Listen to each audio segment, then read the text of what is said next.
Hi, beautiful souls. This is Sadhana. Welcome to my channel. Today I'm here to share with you my top 5 tarot decks of 2019, and each of these decks was published this year. There's quite a few other decks that I would definitely include in my top 5 right now, but these are more recent publications. So in the number 5 position is Ciolo Thompson's Other Kin Tarot. I did a video full side by side of the Other Kin with the Line Strider, so I will put a card just up here in the corner so you can have a look at that. Ciolo, if you're a lover of Ciolo's watercolor soft palette artwork, you're going to really like this deck. I'm just going to fan this out for you. So one of the main differences as far as the artwork goes is that these cards have more of a kind of a tea-stained effect on the back, whereas the Line Strider, the back of the cards are all white. Let me just zoom in here a bit. And we'll just have a look at a few of the cards. This is, again, like the Line Strider, a deck of liminal spaces, kind of walking that edge between this world and another world. And her color choices, the choices of the particular animals, or if she has used anthropomorphism in a particular card, I think she's done it really well. And all of the choices, her choices, are explained for the most part in the guidebook. Some of them are left to your imagination. I think this Four of Pentacles is brilliant. And I also like the way that this looks really square, right? So that kind of reinforces the four there. Look at the belly on this bunny. It's just fantastic. This is a Rider-Waite-Smith based deck. So you're going to, if you read Rider-Waite-Smith, you're going to be able to pick up on the meanings really, really quickly.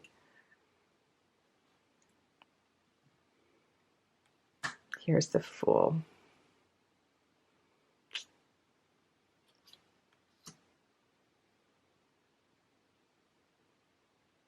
Great Judgment card. I find this deck is very easy to read. And when we get, I'll show you some of the cards where she's got half human and half animal too, because those are the ones that you might find it more tricky to read with. But for the most part, the cards are pretty straight up RWS. Here's the Knight of Cups, the bear with his honey dripping out of his mouth. In the guidebook, she does name the creatures that she has chosen and why she has chosen them. So if you're not clear what her choice is, then you can refer to the guidebook for that. Some of it, of course, is left up to your imagination, but for the most part, it is explained by the creator herself. And then you'll see, you know, traditional symbolism kind of thrown in here and there. I really like the way she drew the Emperor. And as in the Hedge Witch Oracle deck, there is medicine, of course, with the flower choices, so the herbs that are around. And in the guidebook, some of them are mentioned and some of them are not mentioned. So you may have to do a little more work in that regard if you are interested in the plant, the herbs, the floral choices that are around. So I wanted to show you, oh, here's an example. So here we have the Five of Cups with the fish head and the female body. So there's a few cards that are like that. And those are the ones that might take you on a bit of a journey to kind of getting a feel for how to work with this deck. But for the most part, I think the deck is really, really easy to work with right off the bat. So that's the Other Kin by Ciolo Thompson in the number 5 spot. Number 4 is The Way of the Panda Tarot, and I have been really trying to build my collection of decks to use with children, to use with people who need a softer approach to the tarot. And this deck by Kim San is one of those decks. It is fun. It's also RWS based, easy to read, and it has a lovely bright palette of colors, and I love the backs of these cards, the bamboo. Um, it's a beautiful, beautiful cardstock. This is an indie deck, so the previous deck was a mass market deck. And so this, every single card does have a panda on it. So if pandas aren't your thing, this might not be a deck for you, but it is very easy to read. And there's some really beautiful and thoughtful touches that Kim has added, such as the dandelion spores here in the Five of Cups. And because it has a white background, when you lay several cards on the table, you can really begin to see the storyboard emerging.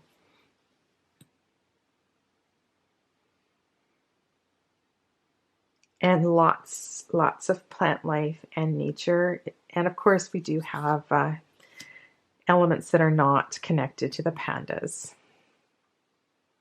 But that is the fun and the creativity.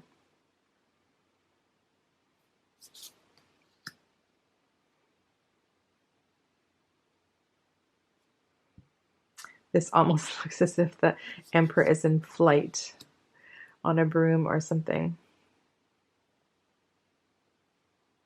It's a very, you really get a taste of her sense of humor. And it is, I think that if you need kind of a break from the seriousness of tarot, the Way of the Panda is going to kind of lighten things up. And if you know that you are going into perhaps a challenging reading, this is a deck that you might reach for.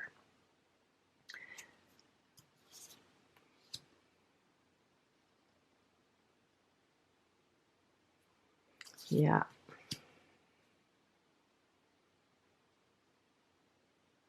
Lots of little touches, right? And I love, as you know, if you follow my channel, reading intuitively. So when you have an opportunity with a deck to bring in single elements, like why is the amethyst over here on this side of the crystal, and why is this particular panda looking over towards the right side, right? So maybe he is looking, speaking to this card over here on the right.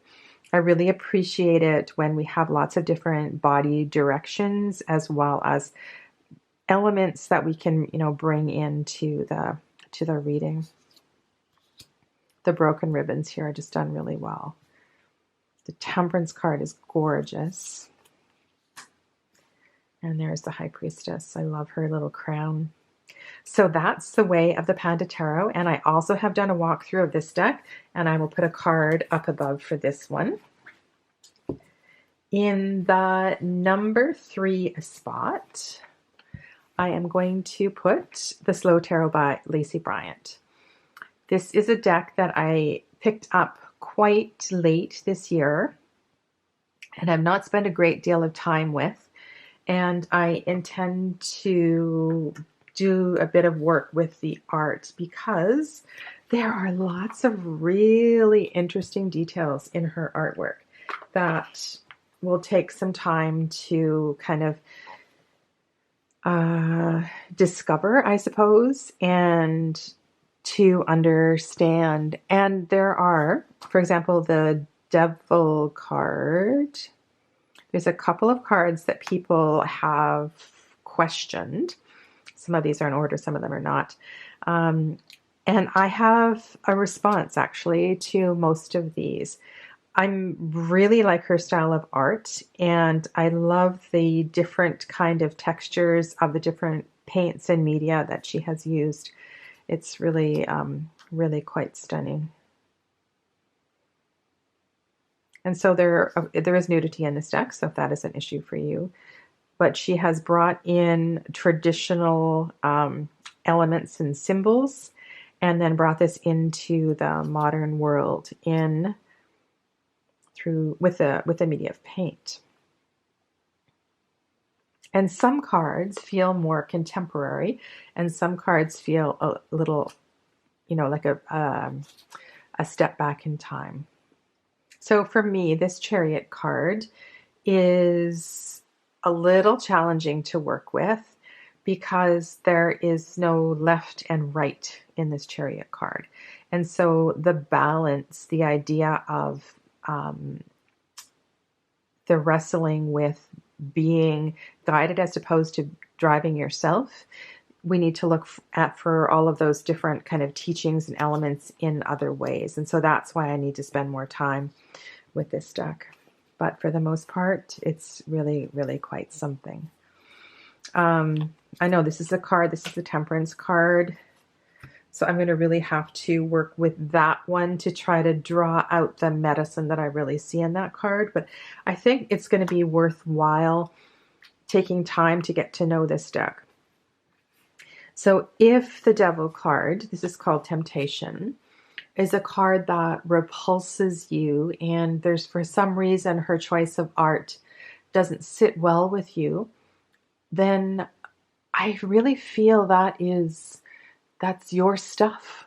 You know, what is it that makes you feel so angry or so upset or so repulsed?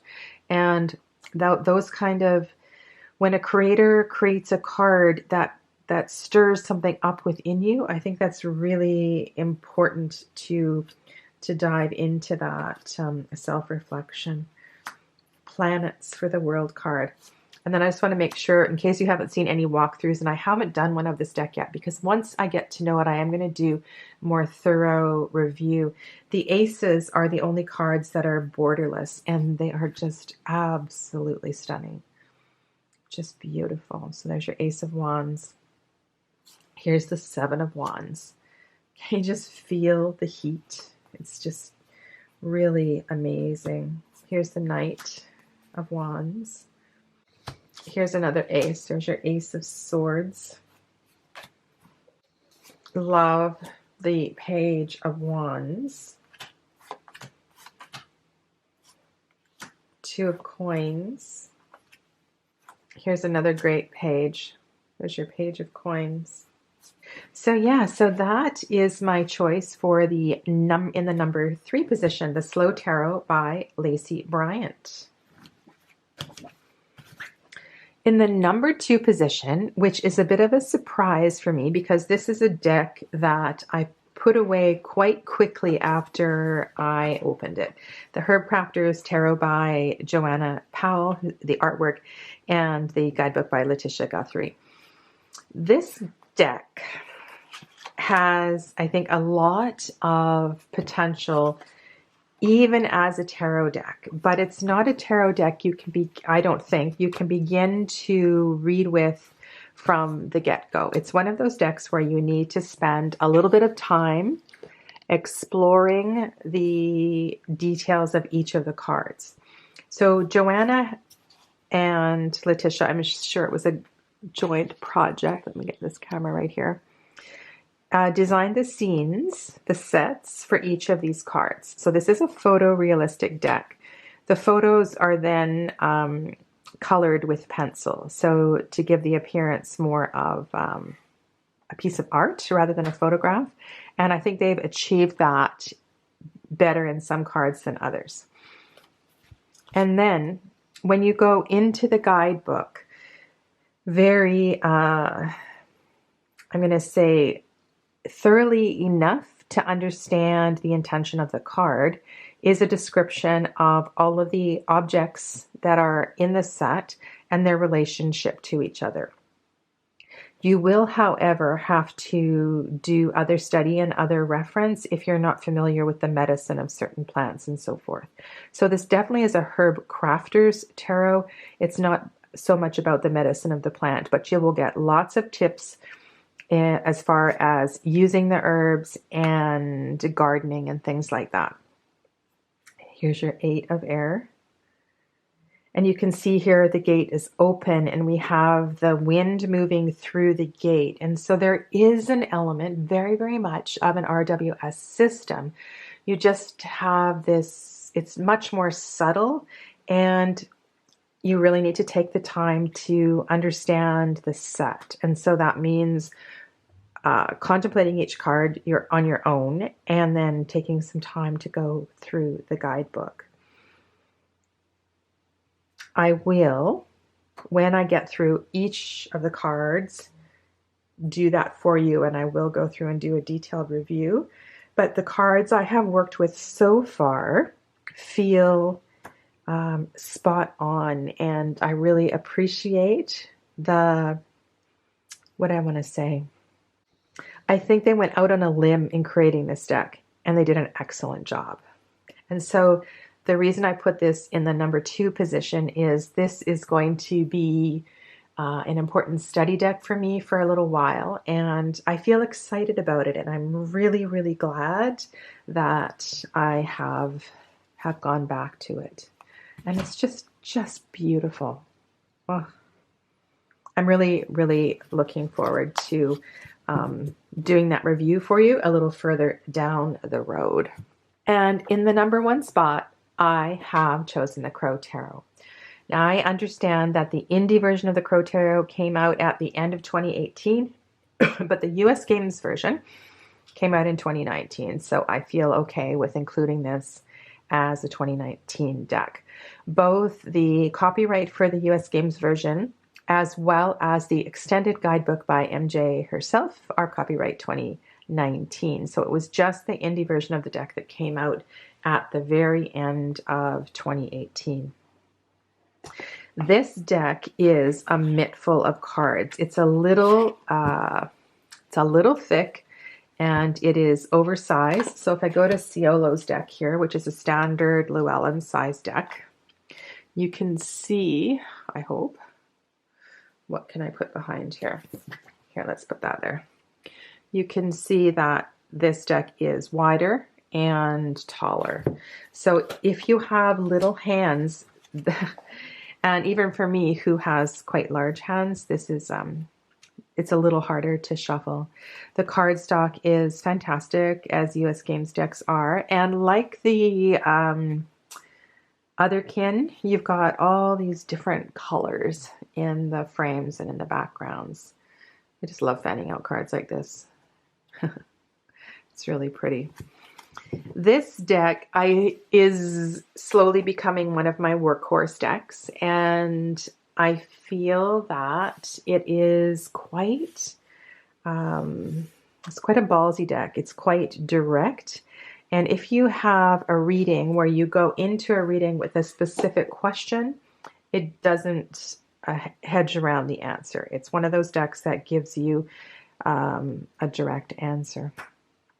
I have done a video of this deck, and again, I will put the card up above. The Slow and the Herb Crafters are the only two that I haven't done kind of a walkthrough or a review of so far.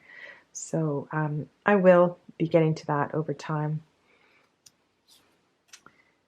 Both in the small guidebook that comes in the US Games version and in the larger guidebook written by MJ herself, or self-published by MJ.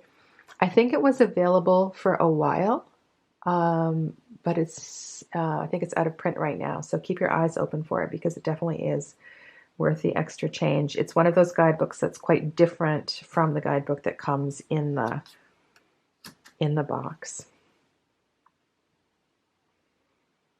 This tarot includes ravens as well as crows. And so if you are familiar and you can recognize the difference between ravens and crows, that's kind of another fun aspect of this deck. So they are in the same species, same family, I suppose is a better word. But there are subtle differences between the energy of the roe and the energy of the raven, the way they fly, the way they talk, the way they behave. And so she's really done a great job with choosing the birds, the body language of the birds, the background colors. And these collages are so detailed. It's going to take a long time to really absorb all of the layers of each of these collages. And I've spoken, like, just look at the background of the Seven of Pentacles. It's really quite something.